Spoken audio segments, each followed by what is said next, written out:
Hello students, एक बार फिर एक महत्वपूर्ण टॉपिक के साथ मैं आप लोगों के बीच उपस्थित हूं और ये महत्वपूर्ण टॉपिक है इंग्लिश का article a an the. A an the article है जो कि डिटरमाइनर का हिस्सा है।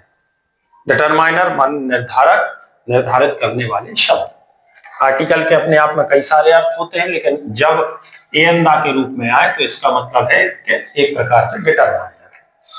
आमतौर पे आने वाले प्रश्न जो हैं लगातार पूछे जाने वाले लगते बहुत इजी हैं, लेकिन आमतौर पर वो गलत हो जाते हैं, उनको हमें ध्यान रखना है। जैसे बेसिकली ही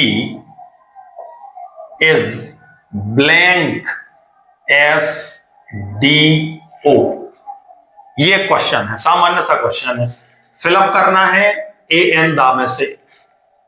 तो इसमें क्या भरा जा सकता है और जो भरा जा सकता है वो क्यों भरा जा सकता है। अगर हमें क्यों का जवाब पता है तो हमारे ये क्वेश्चन कभी गलत नहीं होंगे और ये डेली लाइफ में उपयोग में भी हमारे लिए जरूरी है। तो इसमें क्या आना चाहिए, इसमें सामान्यतः जो सही होगा वो आएगा an. He is an S D O. कई लोग गलत कर जाते हैं, कई लोग कुछ भी दिमाग में रखते हैं। तो देखिए सीधी सी बात है, एन का है, हमें ध्यान रखना है वोवेल से संबंध है एन का। वोवेल मतलब स्वर, लेकिन स्वर एक तो प्रोनाउंसिएशन माने उच्चारण और दूसरा लिखने में भी वो स्वर हो। भले ही स्पेलिंग में सबसे आगे कुछ भी हो, व्यंजन हो, कुछ भी हो, लेकिन अगर इसका उच्चारण और लिखने में, जैसे अपन एस को कैसे लिखेंगे, यस एस, तो एडी का जो है वो स्वर है हिंदी का, पहली चीज। दूसरा, बोलने में अपन को क्या आ रहा है, एस, तो एस, इस कारण से ये स्वर के नियम को फॉलो करता है, इसलिए यहां पे एन का प्रयोग होगा। ये अपन हिंदी में करके बता रहे हैं, जो इंग्लिश वाला है वो इसको कैसे पढ़ेगा, एस को कैसे पढ़ेगा, वो करेगा एस, इस प्रकार से कर सकता है, वो कर सकता है ई एस, इस प्रकार से कर सकता है, जैसे भी वो पढ़ेगा। लेकिन अपने लिए अपन को ये नियम को ध्यान रखना है कि हिंदी का जो स्वर है वो उच्चारण में आ रहा है, लिखने में भी आ रहा है, इस कारण सीधा सीधा उसमें क्या फिल हो जाएगा, एन फिल हो जाएगा।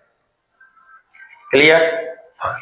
जैसे अपन दूसरा देखें, she is blank M L A,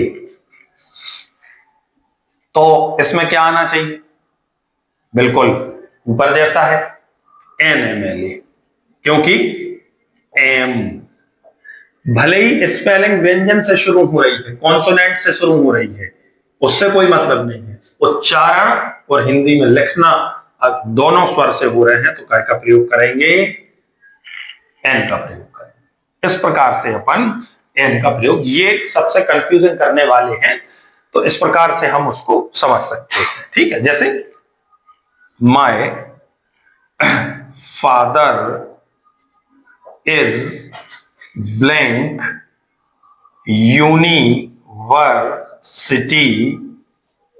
professor, ये एक सेंटेंस है। अब इसमें क्या आएगा, my father is a university professor, an university professor, the university professor. Simple सी बात, कैसे शुरू हो रहा है, यू, तो ए ई आई ओ यू, माने इंग्लिश का तो वोवेल आ गया। लिखेंगे कैसे, यू, यूनिवर्सिटी, तो ये जो है ये व्यंजन हो गया बोलने में और लिखने में। इसीलिए जब ये प्रोनाउंसिएशन में और हिंदी लिखने में रूल को फॉलो नहीं कर रहा है, तो आप का प्रयोग इसमें हो जाएगा, क्योंकि इसमें जो बात है इससे जस्ट उल्टी बात इसमें आ गई।